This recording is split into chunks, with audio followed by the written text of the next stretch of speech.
a dark basement, a blanket hiding something no one wants to see, and someone watching you through a window where no one should be standing. The stories you're about to hear are all true. They don't need ghosts or monsters because the greatest fear always comes from people themselves. These are 3 terrifying experiences, each leaving a permanent mark on the ones who lived through them. Turn off the lights, put on your headphones, and make sure your basement door is locked. Story 1. The Shadow in the Basement. When I was a child, I had an irrational fear of our basement. But if you had seen that place, you'd understand why. It was large, cold, and darker than any other part of the house. In the middle sat an old gray L-shaped sofa facing a bulky, outdated TV. Around it were shadowy corners, an old bar, an unused dining table, the laundry room, and a small workout room my dad used right by the stairs. That day, both my older brothers were out and my dad was working. It was just me and my mom at home. I was around 7. Since the only good TV was upstairs where my dad usually sat, we kids would often use the old one in the basement, much darker and far creepier. I still remember the feeling when opening the basement door. It always creaked shut behind me with a long, groaning sound like it didn't want to be opened at all. I'd try to wedge it open with something heavy, but the sound of the hinges always gave me chills. I sat on the sofa, turned on the console, and while I was playing, I heard something coming from the laundry room. It wasn't the usual hum of the washer or the boiler, it was different. It sounded like something hard falling to the ground, bouncing a few times. I jumped to my feet, heart pounding, and ran upstairs yelling to my mom that someone was in the basement. She stayed remarkably calm. She went down with me, opened the laundry room, flipped the light on, and said, "There's no one here, honey." I nodded, trying to believe her. It got darker. The last bit of daylight had stopped filtering through the 2 tiny basement windows. When I went back down to finish my game, I noticed the laundry room door was wide open now. I was sure my mom had closed it before. A musty, damp smell had started to creep out. The room itself was now drowned in pitch black. I didn't dare turn on the light. Instead, I quickly shut the door and ran back to the sofa. For some reason, that was the only place I felt safe. And then everything shattered. A deep, raspy voice spoke from right behind me. "Wow, you've grown up fast." I froze. I turned around. In the dark corner by the unused dining table, a man was sitting. His skin, pale eyes, sunken body, frail like a dried-up husk. His hands rested on the table head, tilted lips curled into a crooked grin. "I wanted to see you guys, but your mom wouldn't let me." He stood up and hunched forward, slowly stepping toward me, each step dreamlike but heavy as lead. I screamed. Not the scared yell of a child, but a throat-tearing scream of pure horror. I bolted up the stairs, yelling for my mom, and slammed the basement door shut. She saw the look on my face and instantly knew something awful had happened. She called the police. The rest is a blur. All I remember is sitting with my mom in another room while several officers went down into the basement. And then they found him. It was my uncle, my mom's estranged brother, someone I had never even known existed.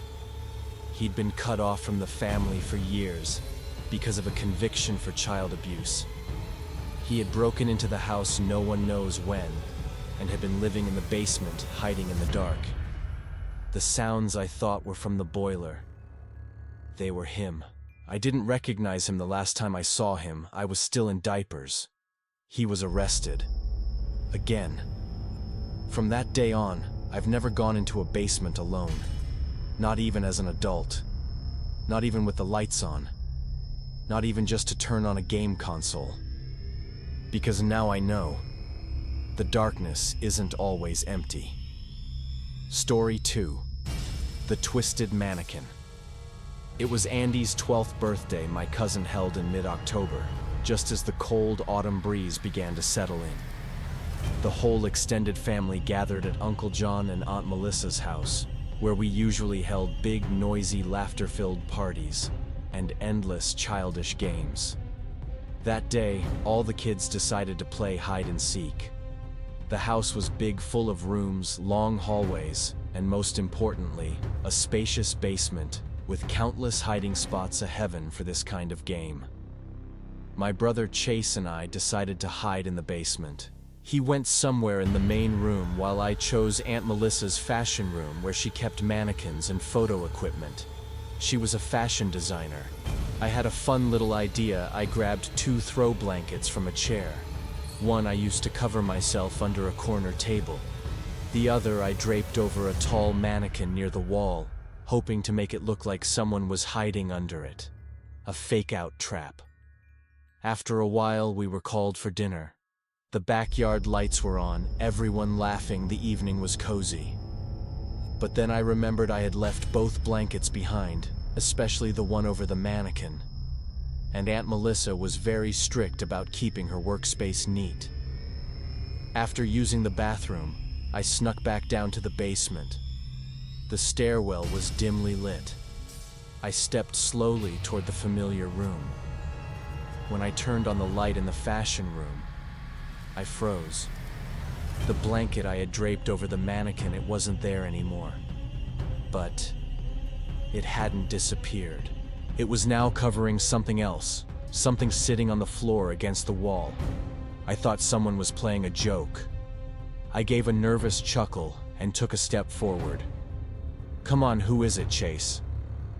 No reply. I stopped about 6 feet away. Suddenly, the air in the room changed, heavy, gloomy. A strange odor lingered like old mildew stuck to human skin. And then, I heard it. Breathing slow, labored, congested. I bent down, peeked under the blanket, and saw a pair of bare feet, dark-skinned, dirty. No one at the party was black, and no one would go barefoot in a cold, musty basement. I turned and ran. I sprinted upstairs. "Uncle, there's someone in the basement." "Call the police." Panic spread like a wave. Some adults rushed down ahead of me. I followed, my heart still racing. When they opened the fashion room, the blanket was on the floor. The room was empty. Whoever that was had vanished. Police were called. The entire house was searched, closets, crawl spaces, walls. No one found, no clear signs. But they believed me because when they checked the basement's outside door, they found it unlocked, and muddy footprints on the steps. That night, all of us slept in the same room, but I didn't sleep. I still remember the faint white LED light glowing on the blanket when it was covering him, and the trembling feet that wouldn't stay still. Since then, I never played hide and seek again. And if you ask me what's the creepiest image I've ever seen in my life, it's this: the moment when you think you're looking at a mannequin, and then it breathes. Story 3. The figure outside the basement window. I was 9 when I went with my mom to visit my great-grandfather in Idaho for Christmas. He lived in a small house by the forest in a quiet town where the snow blanketed every rooftop, and darkness always seemed to fall sooner than anywhere else. That year was also the first time my mom's new boyfriend joined us after her summer divorce. The family atmosphere stayed warm, but something felt off, like things had quietly shifted. One freezing night, some neighbors came over. The adults chatted upstairs, sipping coffee. Us kids decided to play a game in the basement called Monster in the Dark.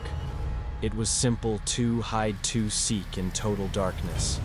Only a faint glow from the tiny fireplace and slivers of moonlight through the small basement window. My cousin Kennedy and I were the seekers. We crept down the stairs, listening for any noise Sam and Evan the monsters might make. It was just a game, until I saw it. A figure, standing outside the basement window. I froze. Kennedy bumped into me and whispered sharply, "Why'd you stop?" I didn't answer. I just pointed to the window. She fell silent when she saw it. A man was standing there completely still, his face pressed against the glass, his head tilted slightly. He didn't blink. Kennedy whispered for Sam and Evan to come out. "Someone's at the window." Laughter echoed from under the ping-pong table.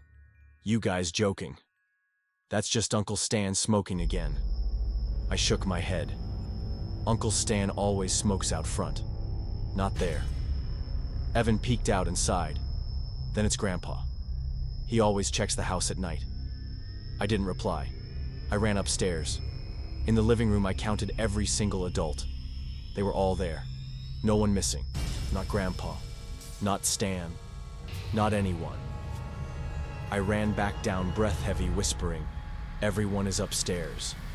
No one's missing." The playful look vanished from Sam and Evan's faces. Kennedy started crying. We huddled against the wall, whispering, none of us daring to tell the grown-ups, afraid they'd think we were just kids with wild imaginations. 5 minutes later, we looked back. The figure was gone. We turned on the lights, thinking we'd just play ping pong instead. And then, I noticed the basement window. It was cracked open. I don't remember who saw it first, but when we looked over at the sofa against the far wall, a strange man was sitting there. None of us had seen him before. He was still hands on his knees, staring blankly at us, unblinking, silent. And then, he smiled. A slow, crooked smile. Not warm, not friendly. I was the first to scream. "Run." We bolted upstairs, slammed the door shut, screaming, "There's someone down there, a stranger." My uncle, a police officer, immediately grabbed my great-grandfather's gun and rushed downstairs. Minutes later, he came back. "The basement's empty," he said. "He's gone." Outside the window, bare footprints were pressed into the snow leading to the driveway. Nothing was stolen, but no one slept that night. I clung to my mom, shaking, because for the first time in my life, I understood fear.